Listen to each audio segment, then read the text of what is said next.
Rémi, des enfants sans armes, massacrés le 24 octobre dernier au sein de leur établissement à Kumba, dans la région du Sud-Ouest. Une innocence arrachée, des rêves brisés. La nation meurtrie s'est arrêtée ce samedi 31 octobre, décrété jour de deuil national pour ces 7 anges. Les Camerounais se lamentent à travers le pays, mais aussi sur ce plateau de scène de presse où nous rejoignent le ministre de l'administration territoriale, Paul Atangandji, et Albert Djembonde, le chef du service politique du poste national de la CERTIVI. Messieurs, bonsoir. Alors, monsieur le ministre, commençons par le point de l'enquête. Une semaine pratiquement après le drame de Kumba, on sait qu'il y a eu des neutralisations, mais il y en a eu combien? Et est-ce qu'on en sait un peu plus sur ces tueurs présumés et les donneurs d'ordre? Merci pour la question. À ce stade, il est encore prématuré, n'est-ce pas, de donner les détails. Vous savez que dans le message de condoléances du chef de l'État, son Excellence Paul Biya, aux familles endeuillées, le chef de l'État a prescrit une enquête approfondie. Et puis, cette enquête a été confiée au ministre délégué à la présidence chargé de la Défense. Ces équipes sont à pied d'œuvre. L'autre jour, je crois que le ministre de la Communication a rendu public un détail sur des personnes qui ont été neutralisées. Les enquêteurs sont à pied d'œuvre, ils sont en train de travailler. Les terroristes seront traqués dans leur dernier retranchement. Ils ne pourront pas fuir parce que c'est un crime crapuleux. Je parlerai même d'une effroyable boucherie. Les jeunes enfants à la quête du savoir qui ont été brutalement assassinés, c'est inacceptable. Vous savez que l'éducation est un droit inaliénable que l'État accorde aux enfants et que l'État garantit à tout le monde. Et l'enquête ira jusqu'à terme. Et je peux vous dire qu'il y a de très bons résultats qui attendent cette enquête. Alors, monsieur le ministre, vous avez parlé de boucherie dans un établissement scolaire. Pourquoi un établissement scolaire et précisément pourquoi celui-là? Alors, vous savez, les terroristes prêchent l'obscurantisme. Il n'y a pas de logique. Ces terroristes, c'est des êtres véreux sans foi ni loi. Et vous savez que le problème avec les terrorismes, c'est que, en fait, la sécession a échoué. Le président de la République a gagné cette guerre contre les sécessionnistes. Et les sécessionnistes ont voulu prendre en otage l'école. Ils prêchent le boycott de l'école, les filles sont violées, les parents sont tués, et puis on distille des menaces, les messages de menaces. Mais alors, cette année, les choses ont changé. Ça veut dire que quand vous regardez les rapports des gouverneurs des régions, on constate quand même que la rentrée scolaire 2020-2021 était un succès sur tous les plans. Et vous voyez qu'à 10 jours de la rentrée scolaire, il y avait pratiquement 300-400 000 élèves dans les écoles, ce qui n'était pas le cas des années antérieures. Alors donc, qu'est-ce que les terroristes veulent faire? C'est-à-dire assassiner les enfants pour distiller la peur. C'est-à-dire, comme il y avait déjà cette dynamique où les parents ont décidé d'accompagner les enfants à l'école, il fallait donc briser cet élan de succès. Donc je crois que c'est ça le problème. C'est là où se trouve le problème. C'est que l'année scolaire était vraiment un succès. Et nous avons des statistiques des années antérieures. Et alors, comme les terroristes ont toujours voulu prendre l'école en otage, cette fois-ci, ils ont constaté que ça n'a pas marché. Donc il fallait poser cet acte odieux, n'est-ce pas, pour faire peur aux enfants, pour en quelque sorte perturber, n'est-ce pas, cette dynamique qui était déjà en train de prendre corps. Mais nous leur disons que l'État ne sera pas ébranlé. Monsieur le ministre, vous avez parlé de la peur. Nous avons ce phénomène de propriétaires des établissements scolaires qui se sentent obligés de donner de l'argent aux séparatistes, pourquoi pas dire aux criminels. Pour beaucoup, ça peut être la raison de cette carnage à Kumba. Qu'est-ce que vous dites à ces propriétaires des établissements? Qu'est-ce qu'on peut faire pour arrêter ce phénomène? Alors, c'est ça, je suis content de commenter sur cette affaire-là. Vous savez, il y a des personnes qui, soi-disant, achètent, n'est-ce pas, la protection de leurs biens en donnant l'argent aux terroristes. Mais c'est un jeu extrêmement dangereux. Parce que le terroriste n'a pas d'amis. Ça veut dire qu'ils viennent vous dire, donnez-moi de l'argent, je ne viendrai pas vous attaquer. Vous donnez de l'argent aujourd'hui, il va dépenser cet argent. Et quand l'argent finit, il revient vers vous en disant que donnez-moi l'argent. Et si vous dites que vous ne donnez pas, vous immédiatement, vous devenez le cible, vous devenez une cible des terroristes. C'est ça le problème. Donc nous disons aux gens, ne donnez pas l'argent aux terroristes. C'est-à-dire parce que si vous donnez aujourd'hui, vous allez donner demain. Donc nous leur disons, pour la protection de vos établissements, des écoles, des commerces, l'État met en place des mécanismes de surveillance. C'est-à-dire, la mission régalienne de l'État, c'est quoi? La protection des personnes et leurs biens. C'est une mission régalienne de l'État. L'État a ce que je peux appeler le monopole de la violence positive. Voilà pourquoi le policier est là pour vous protéger. Voilà pourquoi le gendarme est là pour vous protéger. Voilà pourquoi l'armée est là pour vous protéger. Donc nous disons aux parents, aux propriétaires d'école, ne leur donnez pas l'argent, parce que c'est peine perdue. Vous donnez aujourd'hui, ils reviendront demain pour vous demander l'argent. Si vous ne donnez pas, bon, vous serez donc la personne à abattre. Monsieur le ministre, vous dites que l'État met en place des mécanismes de sécurité, un dispositif sécuritaire conséquent, mais comment comprendre que ces assaillants aient pu venir opérer, aient pu venir sévir et puis repartir plus ou moins sans être inquiétés? Alors, je voudrais vous dire que le terrorisme, d'abord, c'est une nébuleuse. Hein. C'est-à-dire, lorsqu'on lutte contre les terroristes, on peut dire que c'est une guerre asymétrique. Où parfois, votre ennemi peut être votre voisin. Et puis, depuis qu'il y a eu cette attaque à Kumba, nous suivons partout, on dit vraiment peut-être les mesures sécuritaires n'étaient pas adéquates, l'État aurait dû faire ceci, l'État aurait dû faire cela, mais ça n'a pas été fait. Mais regardez dans le monde entier, vous savez, les terroristes attaquent partout. Vous avez vu en plein Paris, dans une salle de spectacle, je crois le Bataclan, les terroristes ont frappé, ils ont tué plus de 100 personnes. À Nice, il y a eu plus de 80 personnes qui décédées. En Italie, en Allemagne, un peu partout dans le monde. Aux États-Unis, le 11 septembre. Donc, est-ce qu'on peut dire, même à Londres, vous connaissez la réputation de la police de Scotland Yard. C'est une police assez efficace, assez organisée. Vous connaissez la réputation des forces spéciales en France. Vous connaissez la réputation des Marines américaines. Mais jusqu'à là, ces grands pays n'ont pas pu prévenir les attaques. Et ça veut dire que les attaques, c'est quoi? Nous avons des cibles, nous avons des chapeaux, nous avons des indices et nous essayons de mettre des garde-fous pour que les terroristes ne passent pas l'attaque. Mais dès lors que c'est une guerre asymétrique, alors votre voisin peut vous attaquer le soir et disparaître. Donc les mécanismes seront toujours là, on prend des dispositions, mais sachons que, comme je vous ai dit, le terrorisme c'est l'obscurantisme et c'est des gens qui agissent vraiment quand on peut ne pas s'attendre. Bien évidemment, les ont renforcé, les mesures sont là, parfois ces mesures sont même dissuasives. Mais jusqu'à là, bon, soyons honnêtes, les terroristes vont toujours profiter de certaines complicités. Et voilà pourquoi nous dénonçons les complicités. Nous ne gagnons rien, il ne faudrait pas qu'il y ait des complicités avec les terroristes. Et parce que tant que nous ne les dénonçons pas, tant qu'il n'y a pas un front commun contre l'obscurantisme, nous serons toujours victimes de cette nébuleuse qui malheureusement menace le monde entier. Collaboration armée-nation, quel défi? Question posée aux journalistes dans la rubrique édito.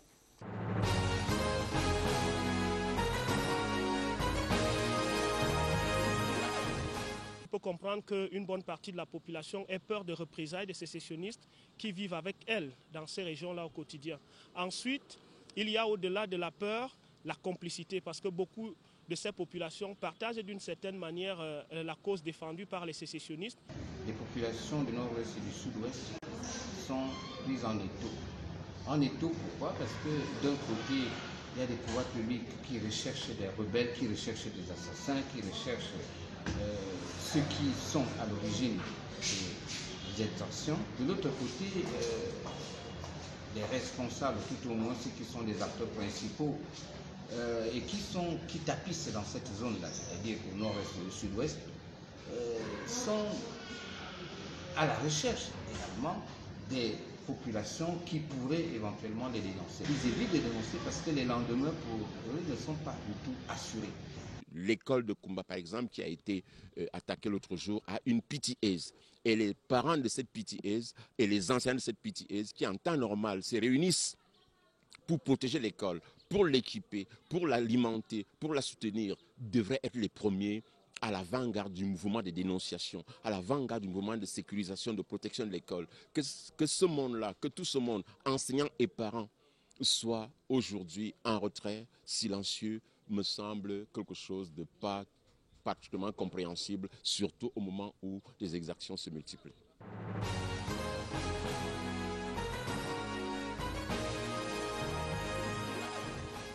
Monsieur le ministre, il y a un mot que vous avez utilisé lors de votre visite à Koumba, c'est le mot collaboration. Collaboration avec les forces de défense et de sécurité, collaboration avec vos collaborateurs, les autorités administratives.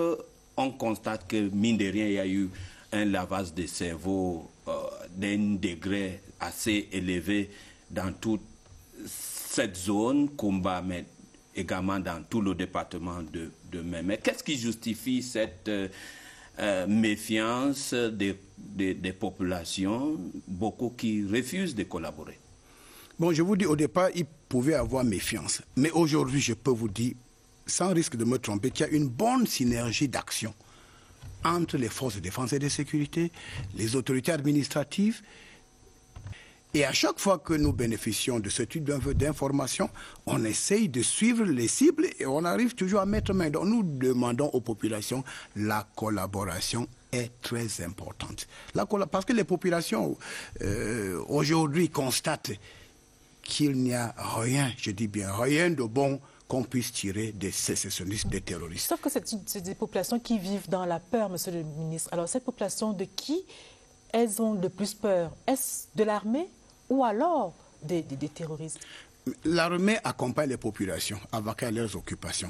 Les terroristes distillent la peur en disant, par exemple, que quand vous envoie un message dans votre téléphone, donnez-moi de l'argent, sinon je viendrai vous chercher demain.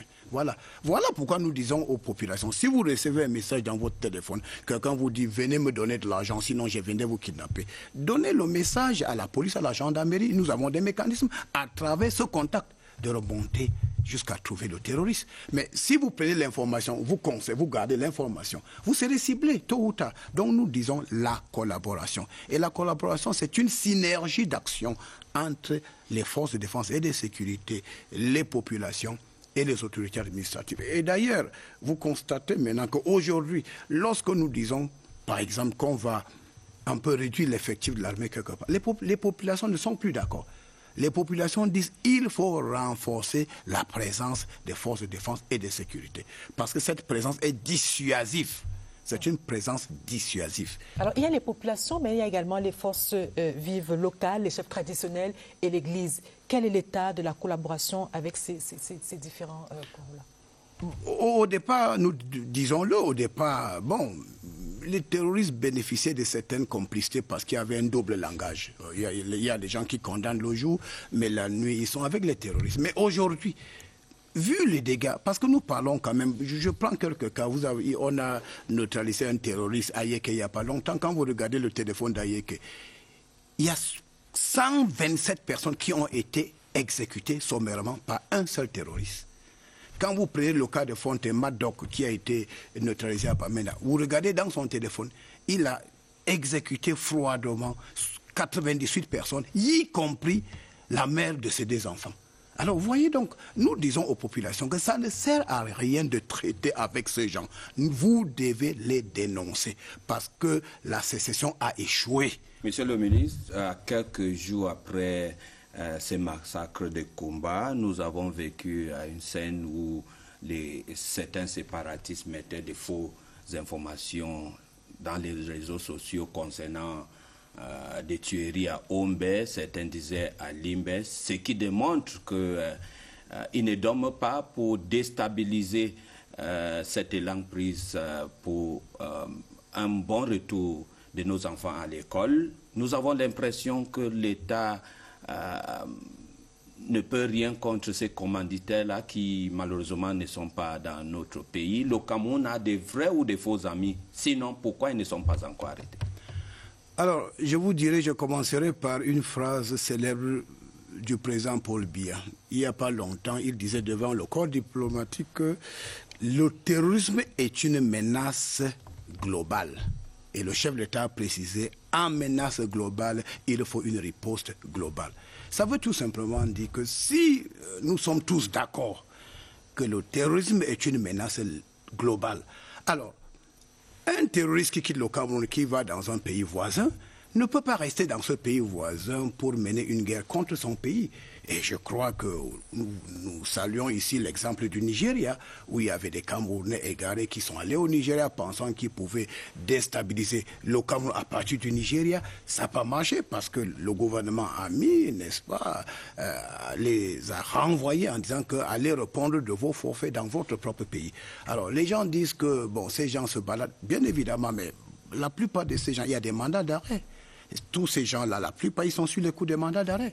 Donc, ce que nous disons aux pays amis, je vois que nous constatons d'ailleurs qu'après le massacre de Kumba, pratiquement tous les pays du monde ont condamné cet acte barbare. Mais il ne s'agit pas, il ne suffit pas de condamner. Il faut aller au-delà de la condamnation. Il faut aller au-delà de la condamnation en posant des actes concrets. Ça veut dire que les commanditaires doivent être interpellés et renvoyés au Cameroun. C'est de ça qu'il s'agit. C'est de ça qu'il s'agit. Je crois que nos pays amis, vraiment, qui sont vraiment des pays amis, et le chef de l'État l'a si bien dit. Vous regardez ce qui se passe en France aujourd'hui. On peut égorger dans une église, on peut égorger un enseignant, on peut faire ceci. Ça veut dire, en fait, le président Paul Biya avait vu juste. Le terrorisme est une menace globale. Et à menace globale, il faut une riposte globale. Donc une synergie d'action entre tous les États du monde.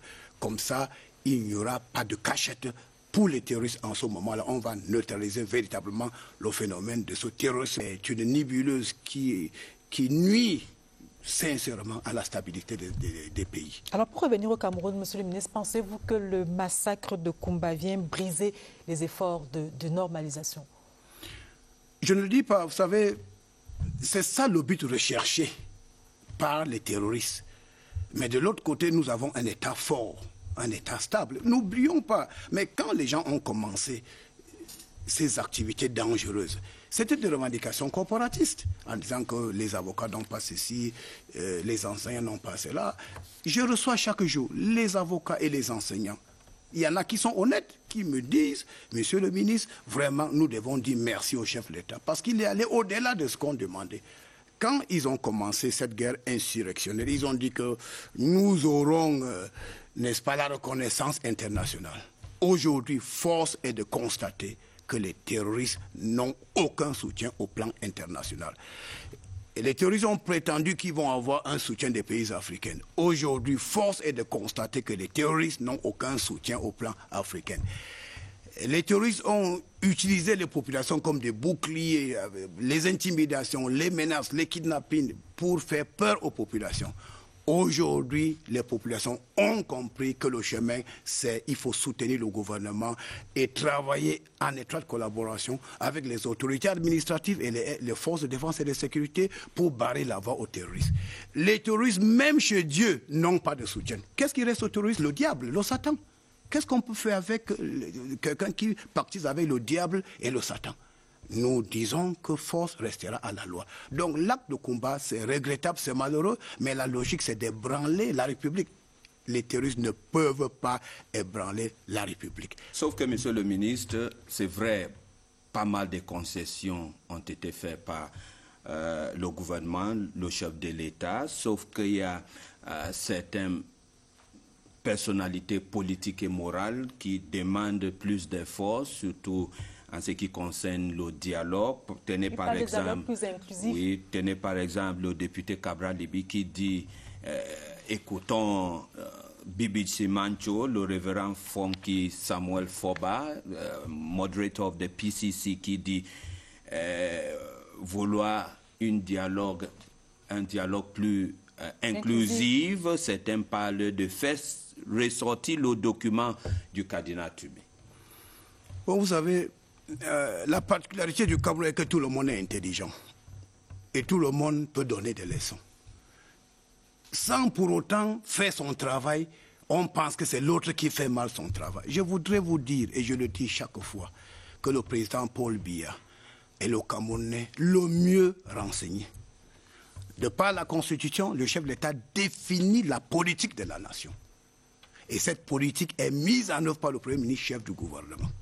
Après avoir écouté tout le monde, le chef de l'État a décidé d'un grand dialogue national. Le mot « grand dialogue national ». Et le Premier ministre, chef du gouvernement, a été nommé président du grand dialogue national.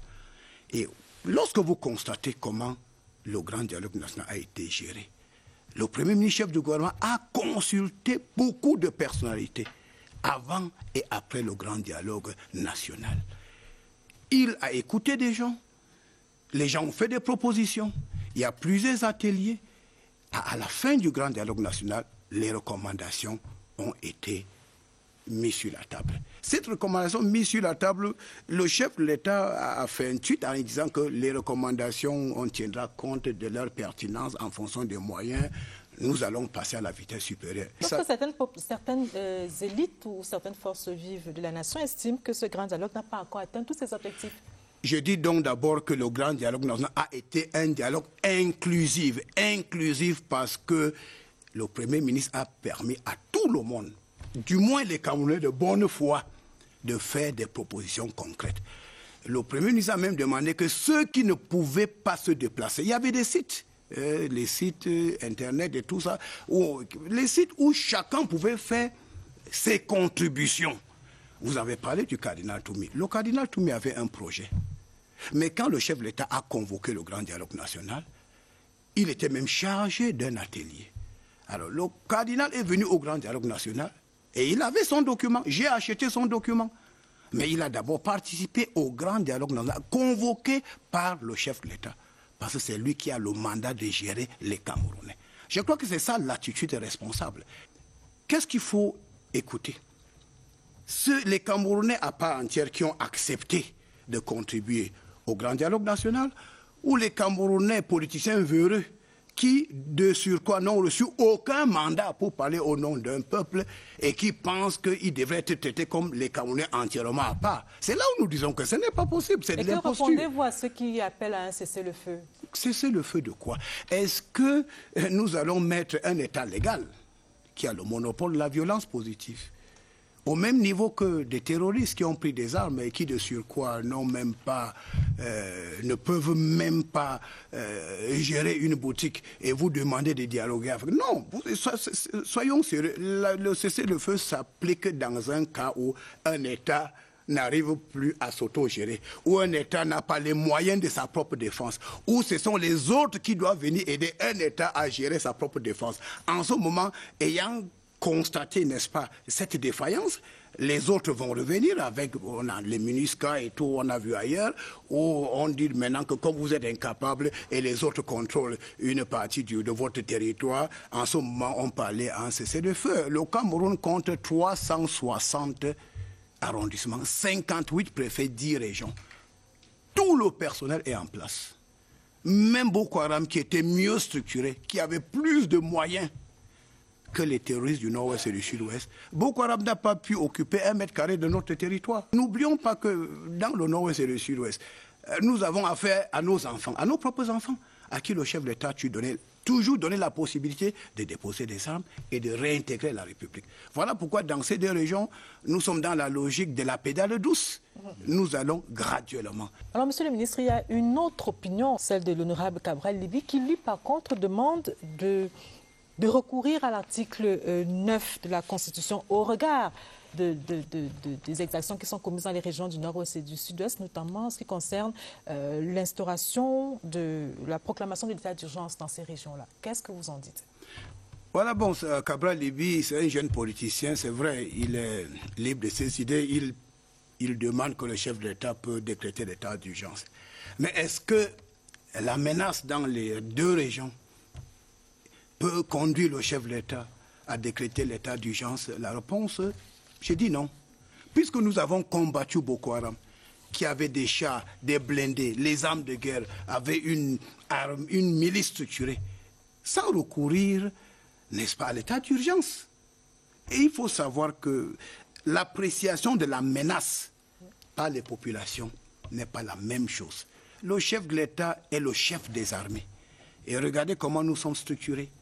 Le chef de l'État reçoit les rapports chaque jour du ministre de la Défense, secrétaire d'État chargé de la gendarmerie, DGSN, directeur général des recherches et des autres services spécialisés, y compris les autorités administratives.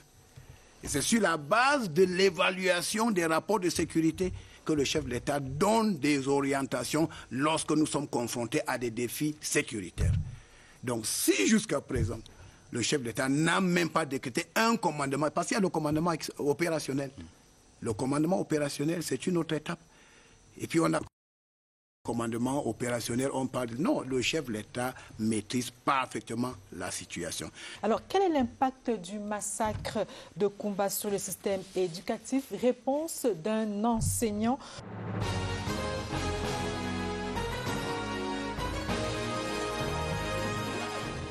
Juste après l'incident qui a eu lieu le 24 ici à Koumba, c'est tout à fait normal que les parents, cette peur, comment je peux dire, cet enthousiasme réduit entre les parents. Déjà, je veux bien dire que les élèves que nous avions ici même à l'école, le nombre a vraiment réduit. Je dis vraiment réduit. Mais on espère que dans les jours à venir, ça va encore augmenter. Donc c'est tout à fait normal. Les parents ont peur, les élèves ont peur, tout le monde a peur, mais on prie que la situation s'améliore. Donc nous appelons à la haute hiérarchie de revoir, n'est-ce pas, les stratégies, de mettre fin à cette crise anglophone.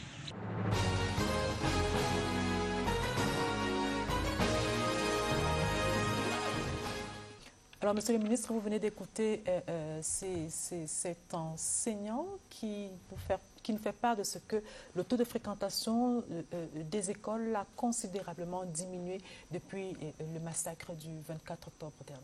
C'est tout à fait normal. Quand on est sur le choc, vraiment, on fait un peu de recul, mais je crois que le gouverneur des deux régions, ils sont avec les populations, les délégués en charge du secteur éducatif font un peu de sensibilisation.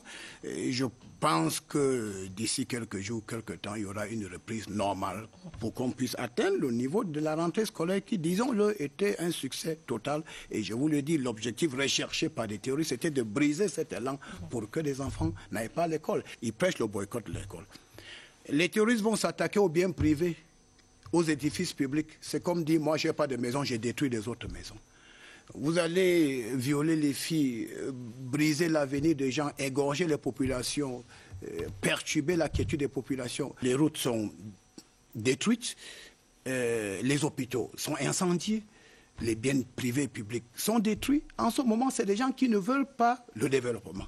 Donc, quelle caution peut-on donner à ceux qui ne veulent pas le développement? Nous leur disons, il est temps pour vous de changer. Selon vous, ces populations dont nous parlons vont souffrir, j'ai envie de dire, jusqu'à quand? Quand vous allez dans le département de Dongamantou, par exemple, les enfants vont à l'école en tenue. Parce que dès le départ, les populations ont dit que nous n'en voulons pas. Il y a des départements comme ça dans le nord-est et dans le sud-ouest où il n'y a pas de ville morte, où les populations, dès le départ... Le problème, c'est que quand vous avez pactisé avec le diable, ça devient un problème, n'est-ce pas, de faire marche arrière. Donc, il faut condamner le terrorisme. Donc moi, je dis, vous savez, chacun vient avec les idées. On a fait ceci, on a parlé des cessez-le-feu, qui est un mot qui n'a pas de sens. Aujourd'hui, on parle de l'amnistie. Le chef de l'État est allé au-delà de l'amnistie. L'amnistie, il s'agit de quoi? Vous avez commis des faux faits. Vous avez été jugé. Vous avez été condamné. Vous avez épuisé toutes les voies de recours. Je dis bien toutes les voies de recours. Ça peut prendre 1 an, 2 ans, 3 ans, 4 ans. C'est à l'issue de ça que vous allez donc dire au chef d'État que, bon, puisque j'ai épuisé toutes les voies de recours, je n'ai plus de possibilités, Monsieur le Président, je demande la grâce présidentielle. Ça prend 3, 4, 5 ans. Mais le chef de l'État demande déposer les armes. Vous allez dans les centres DDR. C'est une porte de sortie honorable pour vous. C'est le chef de l'État qui parle. Une porte de sortie honorable. Nous avons convaincu les ex-terroristes qu'ils ont déposé les armes. Et quelle est la particularité des centres? Les centres, c'est désarmement, démobilisation et réintégration. Les mots sont bien choisis. Ça veut dire que quand vous avez déposé les armes et vous êtes accueilli dans ce centre, d'abord, On ne doit pas, vous savez, ces enfants vivent sur le coup de la drogue, les terroristes. On doit d'abord tenter de vous réhabiliter.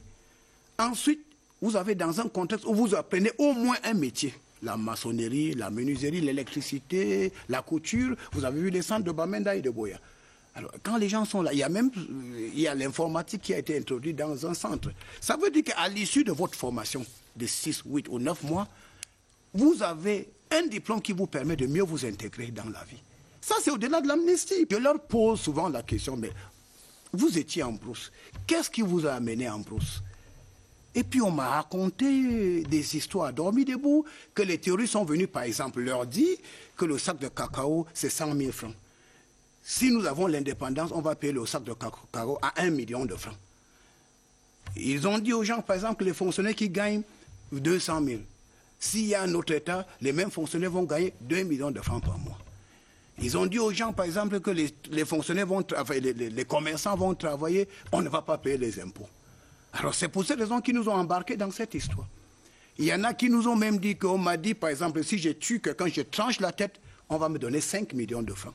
Je suis allé, j'ai tué quelqu'un, j'ai tranché la tête. Quand j'ai amené la tête, on m'a donné 50 000 francs CFA. À partir de cet instant, les enfants ont commencé à comprendre que ces gens-là nous amènent où? Monsieur le ministre, beaucoup sont toujours en brousse. Qu'est-ce qui justifie ça? La peur de sortir, d'être arrêté? Est-ce que ces centres-là jouent la publicité pour l'État? Parce que je me dis que si d'autres qui sont en brousse voient ceux qui sont passés par là, ils seront encouragés de sortir. Qu'est-ce qui explique, à votre avis, pourquoi c'est un homme qui n'est pas insignifiants, qui sont toujours en brousse? Est-ce que c'est la complicité des parents qui ne cherchent pas à savoir où se trouvent les enfants, ou c'est parce qu'il y a aussi la peur? Je commencerai par là. Je vous donne un exemple. Si j'ai 7 enfants, et je constate que depuis 3 mois, j'ai 3 enfants qui ne sont pas chez moi, je crois qu'en tant que parent, je dois appeler les enfants, parce que je sais que s'ils ne sont pas chez moi, ces enfants sont en brousse. Alors si chaque père fait son travail, et si mon enfant ne veut pas sortir là, je connais des parents qui ont dénoncé leurs propres enfants en brousse. Les parents qui sont arrivés à la gendarmerie pour dire que j'ai mon fils, il est en brousse, il est dans ce camp. J'ai tout fait pour qu'il ne veut pas sortir. Vraiment, je suis venu vous donner cette information parce que je suis chrétienne. Je n'accepterai jamais que mon enfant boive le sang parce qu'ils sont en train de tuer les gens. Alors voilà les parents responsables. Mais si vous êtes un parent, votre enfant est en brousse, il va tuer quelqu'un, il prend 15 millions, il vient vous donner. Et vous utilisez cet argent du sang. Ça veut dire que vous êtes en train d'encourager cet enfant à demeurer dans cette situation illégale. Donc chaque parent, parce que si chaque père, ces enfants ne viennent pas de la planète Mars, Mercure, Jupiter, non. C'est les enfants, ce sont nos enfants. N'oubliez pas qu'il y a l'économie de guerre. Il y en a qui profitent de cette situation. On a arrêté un terroriste, il avait 120 millions de francs. 120 millions de francs dans sa chambre. Et qu'est-ce qu'il faisait? Vous êtes braqué, on vous demande, on prend votre voiture, on dit pour récupérer la voiture, donnez-moi 2 millions. Je vous donne la voiture. Il y a un autre qui dit, on prend votre enfant à l'école, donnez-moi 1 million. Voilà comment. Donc, vous savez, il y a la peur, mais les gens doivent vaincre la peur. Il n'y a pas longtemps à Widikoum, les populations sont sorties pour arracher 3 Kalachnikov. Les terroristes sont allés au marché, mais les populations sont sorties pour dire, nous avons été assez complaisants, c'est terminé. Alors, donc, il faut une dose de courage, il faut de la détermination. Il faut faire confiance aux forces de défense et de sécurité. Il faut faire confiance aux autorités administratives. Et le prêtre, le pasteur, les chefs traditionnels, en disant aujourd'hui que la sécession, c'est une guerre sans issue. C'est une aventure sans lendemain. Il ne peut pas marcher dans le contexte camerounais. Et le chef de l'État a dit, le Cameroun, c'est le Cameroun. Si les gens ont l'habitude de faire des aventures dans d'autres pays, arriver au Cameroun, faites attention. Le Cameroun, c'est le Cameroun. Parce que les expériences, et peut-être ce que les gens réussissent ailleurs, le Cameroun, c'est un terrain beaucoup plus compliqué. Le Cameroun, c'est le Cameroun. Pendant que nous dormons, à 2 h du matin, le chef de l'État donne des orientations au service. Vérifiez-moi cette histoire. À minuit, le chef de l'État donne des orientations. Vérifiez-moi cette situation. Est-ce que le gouvernement a encore plusieurs cartes à changer la situation sur le terrain, à part des solutions militaires? Est-ce que le gouvernement a encore des possibilités de faire quelque chose pour qu'il y ait plus de sérénité dans ces deux régions? Vous savez, il n'y a pas une option militaire pour le gouvernement. Ça, je vous le dis, il n'y a pas une option militaire. Si vous avez un enfant, vous n'avez pas vu votre enfant depuis 1 mois, 2 mois, c'est à vous d'aller dire à la police que je n'ai pas vu mon enfant. Ça veut dire que mon enfant peut être en brousse. Et vous donnez l'identité de votre enfant. Et si votre enfant a l'habitude de vous appeler au téléphone, vous donnez également le numéro de téléphone. En ce moment, les forces de maintien de l'ordre vont aller récupérer votre enfant. On va le ramener dans un centre, il sera réhabilité et il sera un citoyen utile pour la société. N'oubliez pas que le chef de l'État le dit chaque jour. L'œuvre de la construction nationale est ouverte à tout le monde. Chacun doit participer à l'édification de notre destin commun. C'est une mission, personne n'est exclu et personne ne doit s'exclure. Donc c'est des efforts collectifs qui nous amènent à régler les problèmes. Voilà qui est bien clair. Y a-t-il pire souffrance qu'on puisse infliger à un parent que de lui arracher son enfant atrocement, comme ça a été le cas à Kumba le 24 octobre dernier? Laurence Okalia répond par la négative dans ce zooming.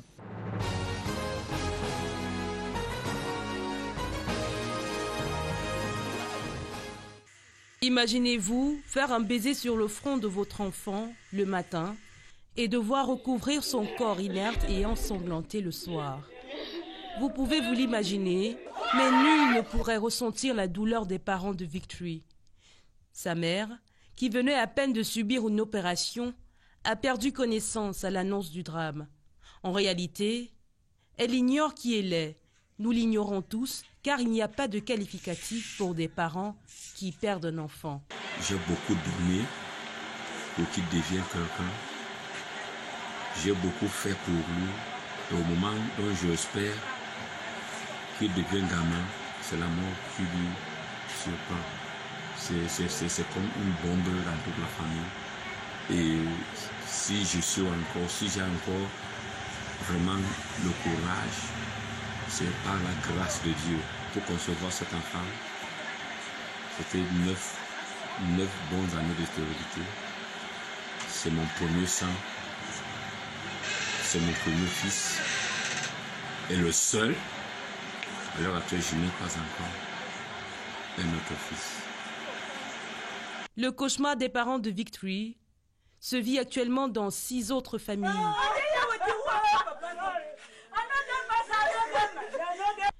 On pleure un passé de paix dans ces régions. On pleure un présent baigné dans le sang des innocents. On pleure un futur incertain. Les larmes de ses parents ont fait déborder le vase. C'est des crimes de trop que le Cameroun entier condamne, que la communauté internationale condamne. L'éducation ne saura être écrite en lettres de sang des innocents.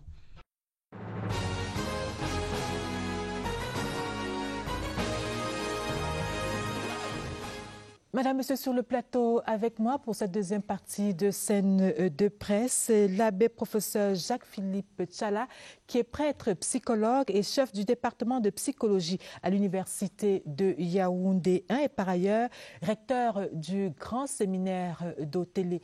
Bonsoir professeur Abbé, bienvenue sur le plateau. Merci, bonsoir madame. À ma gauche, Florence Mequeux, qui est chef du département du contrôle de la qualité des journaux parlés au poste national de la CRTV. Bonsoir Florence. Bonsoir Lucrèce. Professeur Abbé, vous venez donc de voir ces images que nous propose Laurence Okalia. Qu'est-ce que cela traduit pour vous? Qu'est-ce que cela suscite en vous? Ces pleurs, ces cris, cette détresse humaine? Avant de vous répondre, je voudrais d'abord m'incliner respectueusement devant la douleur des familles avec une pensée pieuse pour ces innocents qui ont trouvé la mort alors qu'ils espéraient leur avenir dans leur salle de classe.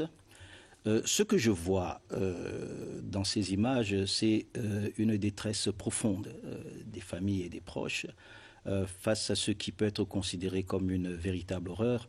Et je pense que toute la nation a été frappée par cet événement.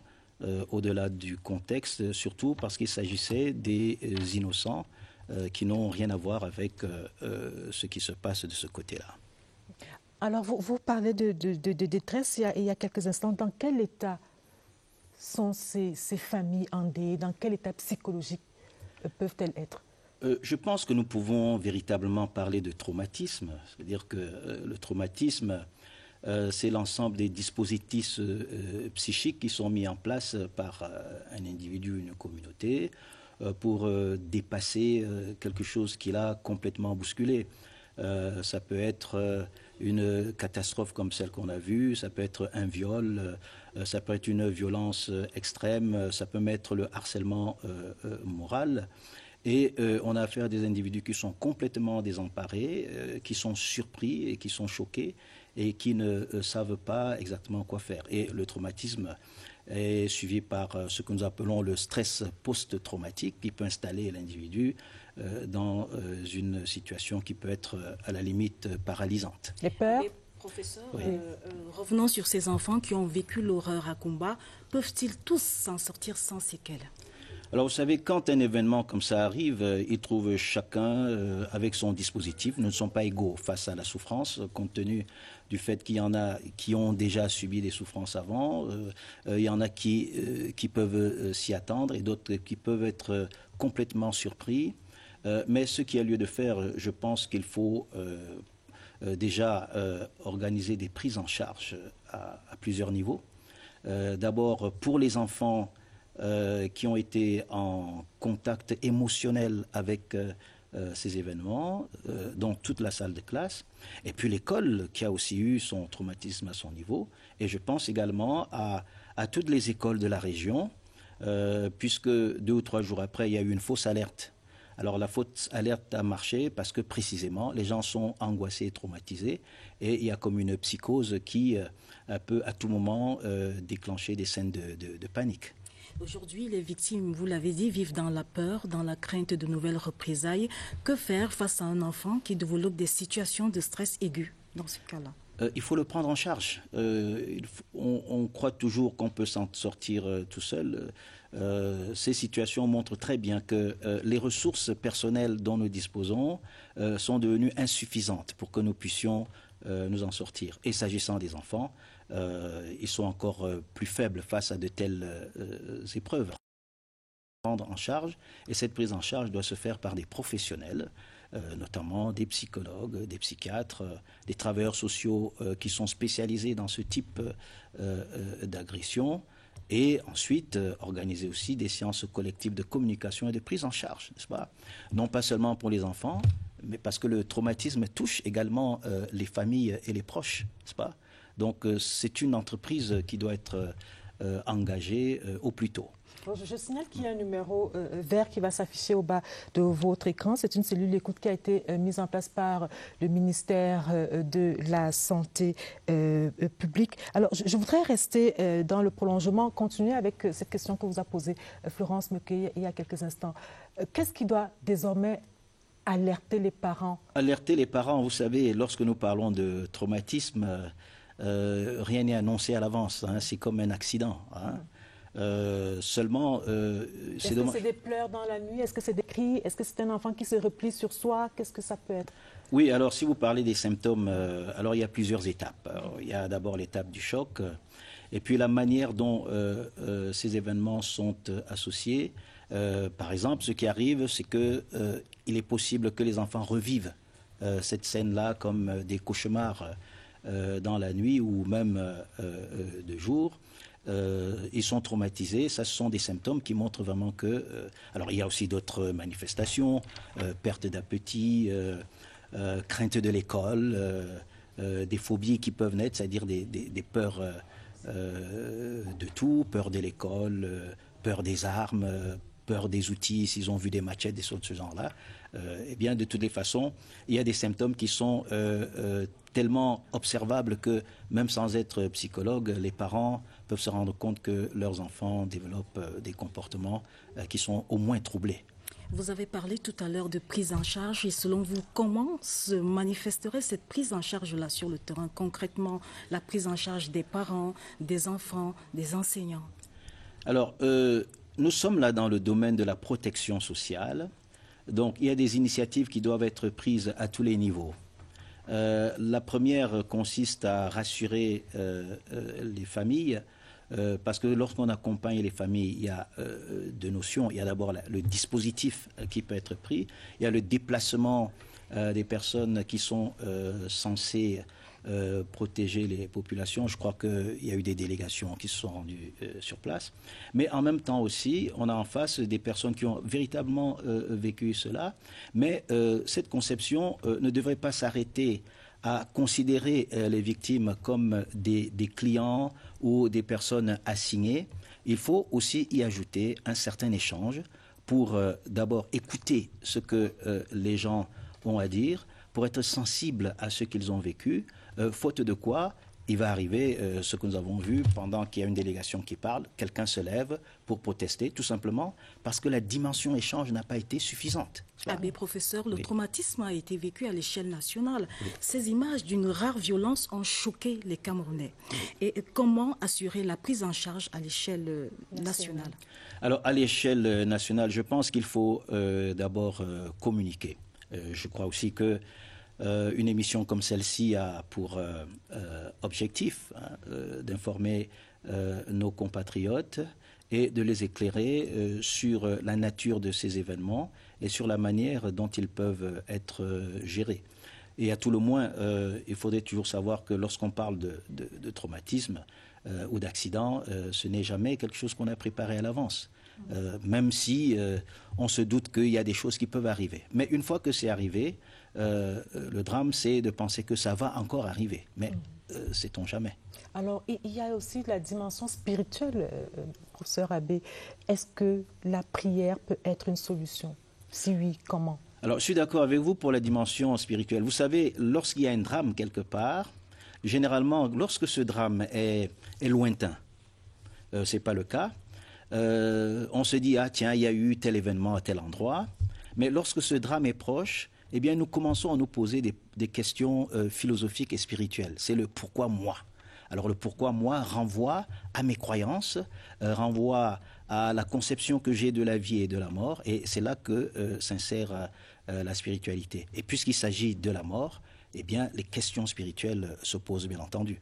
Et ces questions, c'est sur le sens de la mort des innocents, sur le sens de la violence, et très souvent aussi, lorsque les hommes ne peuvent pas y répondre, le recours est celui de la spiritualité. On se demande pourquoi Dieu peut éventuellement laisser faire. Mais alors qu'en réalité, le mal, ce n'est pas Dieu qui nous l'envoie, c'est nous-mêmes qui le fabriquons. Vous savez ce qui est arrivé, on ne peut incriminer que les acteurs de ces actions-là. Comment prier? Comment prier dans ce genre de situation? Comment prier? Mais on prie tout le temps. Vous savez, la Bible nous dit très bien qu'il faut prier sans cesse. Hein. D'abord pour que des choses comme ça n'arrivent pas, et pour que lorsqu'elles arrivent, que nous puissions garder l'espérance qui est la nôtre, et puis nous souvenir que finalement, nous sommes poussière. Il est très important et sage de ne jamais perdre de vue que notre vie ne dépend pas seulement de nous, et les croyants savent que la vie dépend de celui qui l'a donnée, c'est-à-dire de Dieu. Et peut-être aussi que ces événements peuvent nous réconforter dans notre foi et changer nos comportements une fois que nous aurons compris qu'il est beaucoup plus sage de savoir que la vie vaut la peine d'être vécue, mais ceux qui croient savent très bien que nous sommes de passage sur cette terre. Quel peut être l'accompagnement de la communauté? Alors, l'accompagnement de la communauté, j'ai vu qu'on a une journée de deuil national. Et puis j'ai aussi vu que beaucoup de communautés religieuses ont engagé des actions de prière. Je pense que les victimes et les proches des victimes devraient être sensibles à ces initiatives qui montrent que tous nos compatriotes, qui qu'ils soient, sont à leur côté, parce qu'accompagner, c'est être à côté d'eux et non en face d'eux, sont à leur côté, et peut-être que ça peut quelque part réduire leur peine, parce que tous ceux qui sont en peine... Est-ce qu'il faut inscrire des messes pour ce qui est des chrétiens catholiques? Est-ce qu'il faut faire des nouvelles Oui, mais bien sûr, lorsqu'on est croyant, on fait des prières, des messes, bien entendu, pour que le Seigneur prennent pitié pour ceux qui souffrent. Mais vous savez, on prie aussi pour que ceux qui ont perpétré ces crimes-là transforment leur cœur.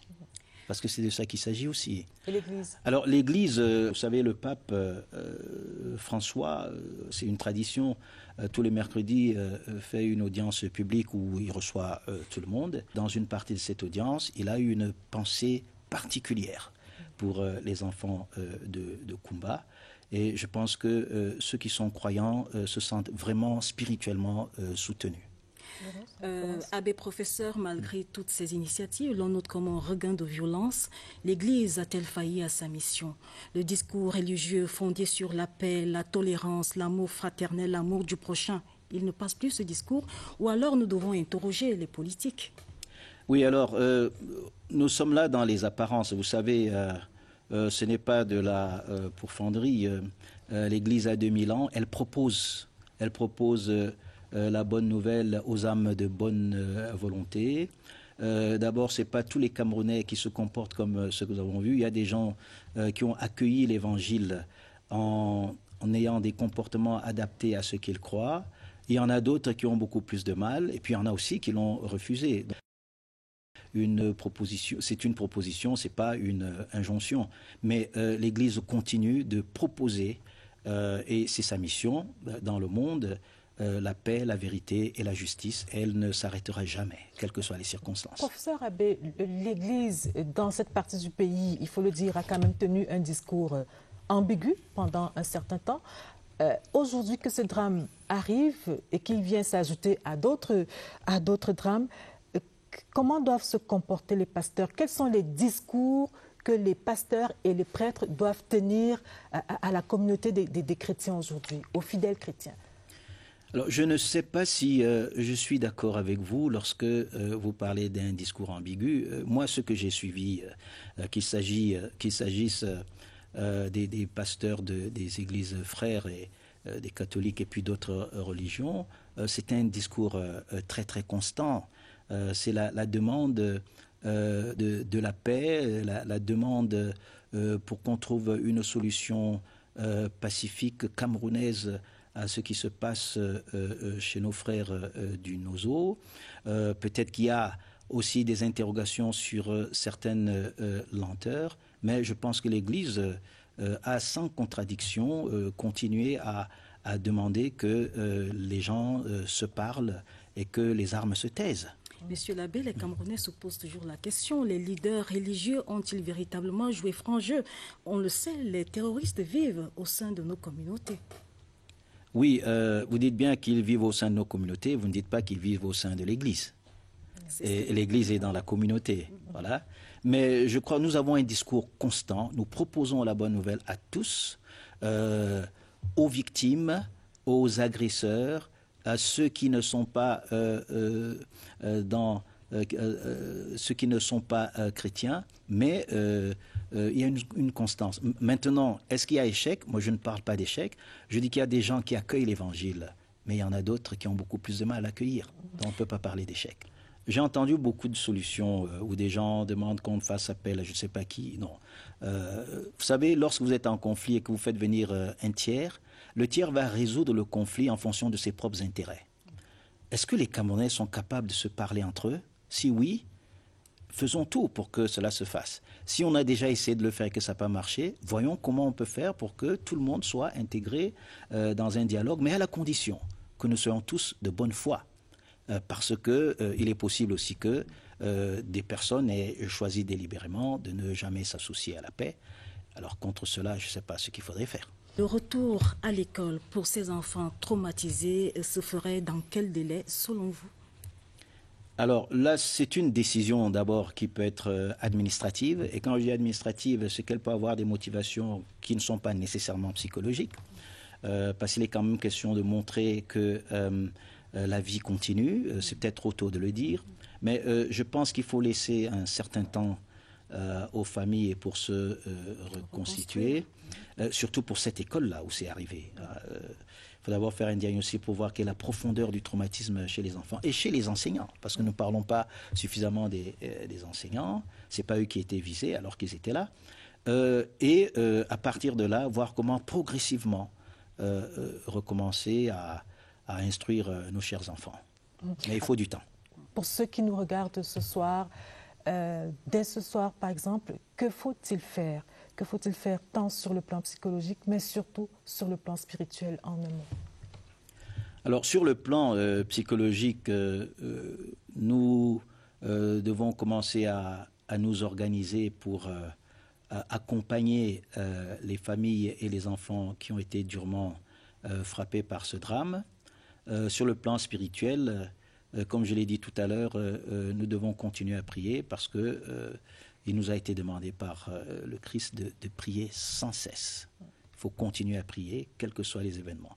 Nous prions lorsque les événements sont heureux, nous prions aussi lorsque nous sommes éprouvés et que nous ressentons la finitude humaine qui nous rappelle qu'il y a supérieur à nous et que Dieu est là et qui veille malgré tout, malgré nos fautes, malgré la violence que nous infligeons à nos concitoyens, mais c'est l'espérance qui nous permet de continuer à vivre. Nous mettons un terme à cette édition de Scène de Presse, une édition aux couleurs de Kumba en mémoire des 7 enfants tués dans cette partie du pays alors qu'ils ne demandaient qu'à apprendre un droit fondamental qui leur a été refusé. Madame, Monsieur, c'est la fin de cette édition. Restez sur la CRTV.